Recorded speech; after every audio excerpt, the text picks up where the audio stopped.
मिट्टी का गीलापन जिस प्रकार पेड़ की जड़ों को पकड़ करके रखता है, ठीक उसी प्रकार मनुष्य के शब्दों में मीठापन उसके रिश्तों को पकड़ करके रखता है। नमस्कार दोस्तों, मैं ज्योतिष आचार्य वासुदेव मिश्रा आपका अपने चैनल भविष्यवाणी पावर ऑफ द लॉर्ड में हार्दिक स्वागत करता हूं। आज चर्चा होगी ग्रहों के सम्राट सूर्य महाराज के राशि परिवर्तन प्रभाव की। जी हां दोस्तों, 15 जनवरी 2024 प्रातः लगभग 3:05 पर भुवन भास्कर सूर्य अपनी वर्तमान अग्नि तत्वीय राशि धनु राशि को छोड़ करके अपने शत्रु शनिदेव की साधारण राशि मकर राशि में प्रवेश करने जा रहे हैं, जहां की वह 13 फरवरी 2024 की दोपहर तक रहेंगे और इसके पश्चात राशि परिवर्तन करके कुंभ राशि में प्रवेश कर जाएंगे। ऐसे में कर्क राशि वालों के लिए यानी कि आप लोगों के लिए सूर्य का यह गोचर आपके जीवन में क्या प्रभाव लेकर के आ रहा है, क्या कुछ दे करके जाएंगे, किन किन क्षेत्रों में विशेष तौर पर सफलता की प्राप्ति होगी, वहीं किन किन बातों का आपको विशेष तौर पर ध्यान रखना है और सम्राट सूर्य के इस गोचर प्रभाव को और ज़्यादा श्रेष्ठ बनाने के लिए कौन सा उपाय आपको करना चाहिए। इन तमाम प्रकार के प्रश्नों के उत्तर आज के इस कार्यक्रम में आपको मिलेंगे। इसलिए अगर आप भी एक कर्क राशि के जातक हैं तो कार्यक्रम को ध्यानपूर्वक अंत तक देखने का प्रयास कीजिए। और अगर आप अपनी जन्म कुंडली पर हमसे परामर्श लेना चाहते हैं तो डिस्क्रिप्शन बॉक्स में और वीडियो के अंदर आपको व्हाट्सएप नंबर मिल जाएगा, जहां से आप व्हाट्सएप करके अपनी जन्म कुंडली का विस्तार पूर्वक विश्लेषण करवा सकते हैं। तो दोस्तों, कौन है सूर्य? हमारी आत्मा के कारक हैं सूर्य। पिता, मान सम्मान, शासन प्रशासन, पद प्रतिष्ठा और सफलता, इन सभी चीज़ों के कारक ग्रह सूर्य महाराज ही होते हैं। इसलिए इनका गोचर हर किसी के लिए महत्वपूर्ण बन जाता है। जन्म कुंडली में भुवन भास्कर सूर्य का बलवान होना अपने आप में ही पूरी कुंडली को मजबूती प्रदान कर देता है, क्योंकि सूर्य देव बलवान होने से व्यक्ति को उसके जीवन के प्रत्येक क्षेत्र में सफलता की प्राप्ति होती है। जी हाँ, वह व्यक्ति अपने जीवन में अपने मेहनत, अपने पुरुषार्थ, ऊर्जा शक्ति और भाग्य के दम पर सभी प्रकार की सुख सुविधाओं को प्राप्त कर लेता है। ऐसे जातकों के जीवन में किसी भी प्रकार से किसी भी चीज़ की कमी नहीं होती और ऐसे लोगों का जो व्यक्तित्व होता है वह बिल्कुल सूर्य के समान प्रकाशवान होता है। चारों तरफ इन्हें मान सम्मान, पद प्रतिष्ठा और प्रसिद्धि की प्राप्ति होती है। ठीक इसके विपरीत जब सूर्य देव कुंडली में कमजोर पड़ जाते हैं, पीड़ित हो जाते हैं, तो सबसे पहले तो जातक के जीवन को संघर्षशील बना देते हैं। जी हाँ, व्यक्ति मेहनत तो बहुत करता है लेकिन उसे किसी भी फील्ड में कोई विशेष सफलता की प्राप्ति नहीं हो पाती और धीरे धीरे करके वह अवसादग्रस्त होता चला जाता है और एक समय पूरी तरह से निराश और हताश होकर के अपने आप को कमजोर मानने लगता है। इसके अलावा सूर्यदेव समस्याओं का सॉल्यूशन है, इसलिए इनके पीड़ित होने से जीवन में समस्याओं का समाधान दिखाई नहीं देता। जी हाँ, जीवन में जितने भी समस्याएं आती है, जो भी समस्याएं, उन्हें दूर करने के लिए सूर्यदेव का बलवान होना बेहद ही आवश्यक माना जाता है। सूर्यदेव के बिना समस्याओं का समाधान नहीं मिल पाता। इसके अलावा इनके पीड़ित होने से हड्डियों से संबंधित तकलीफ, नेत्रजन्य पीड़ा, शासन प्रशासन से परेशानी, पिता के साथ वैचारिक मतभेद, तालमेल में कमजोरी, ऐसी चीज़ें देखने को मिलती है। इसलिए चाहे जन्म कुंडली हो या फिर गोचर कुंडली, सूर्यदेव जब बलवान होते हैं तो अपना सर्वश्रेष्ठ परिणाम प्रदान करते हैं।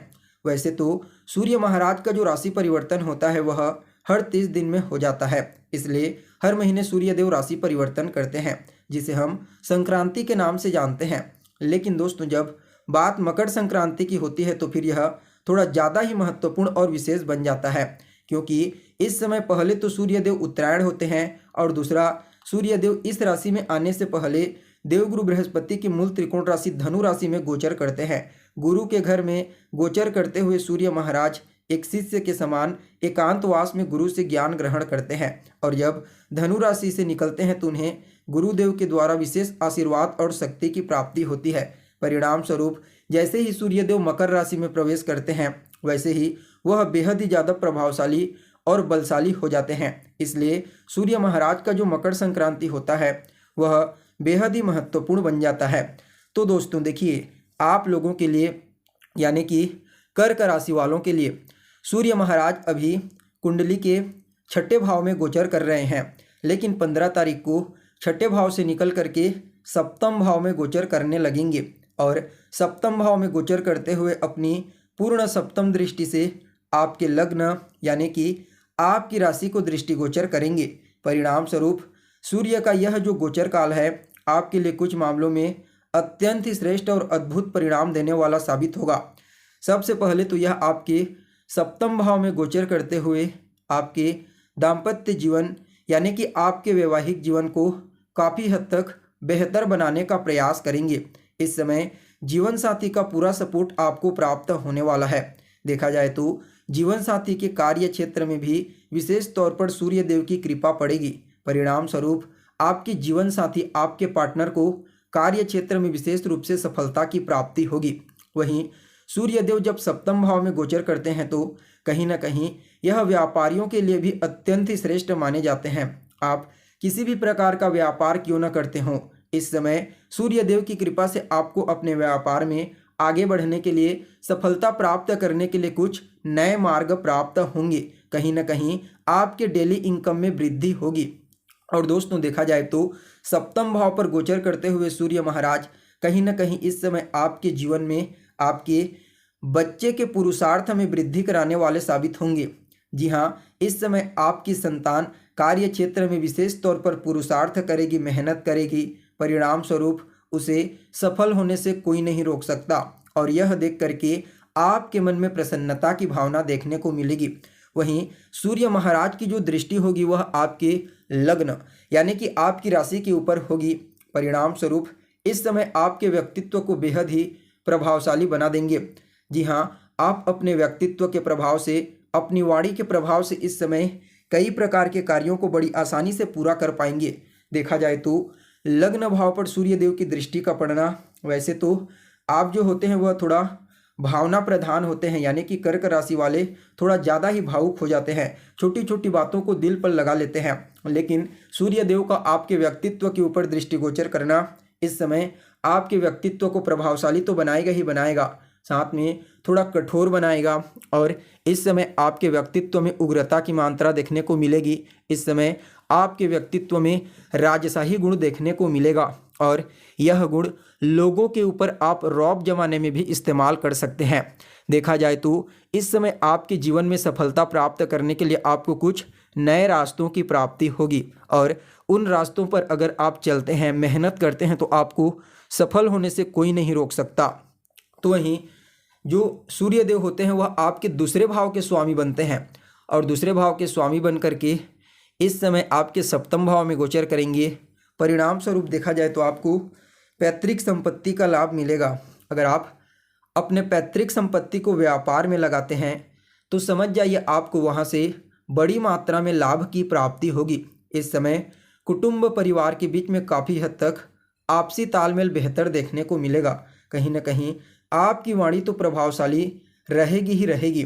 इसके अलावा देखा जाए तो इस समय जो जातक अविवाहित हैं उनके लिए विवाह के कुछ नए रिश्ते आ सकते हैं। कहीं ना कहीं विद्यार्थियों के लिए भी सूर्य महाराज के इस गोचर काल को अत्यंत ही श्रेष्ठ और प्रॉफिटेबल कहा जा सकता है। जी हाँ, इस समय उन लोगों को अपने पढ़ाई लिखाई के क्षेत्र में भी विशेष तौर पर सफलता की प्राप्ति होने वाली है।